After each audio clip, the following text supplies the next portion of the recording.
Today I'm going to be showing you how to properly insert lock laces into your shoe. Simply remove old laces and lace the shoe with lock laces, elastic shoelace, just as you would an ordinary lace. When you get to the end, you're going to secure the lace ends through the eyelet of the shoe. It's best if you get the proper fit when your foot is actually in the shoe. Then you would cinch the laces to get them to the desired tension, being mindful that these are elastic laces and will offer additional compression.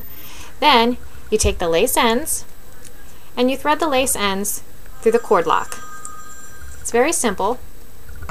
By threading the lace ends into the cord lock, you can press on the button and the laces will thread through the cord lock. When you have the laces to the desired tension, simply take the loose lace ends and cut them approximately 2 to 3 inches from the cord lock, as such. The next step is to simply take the cord tip clip,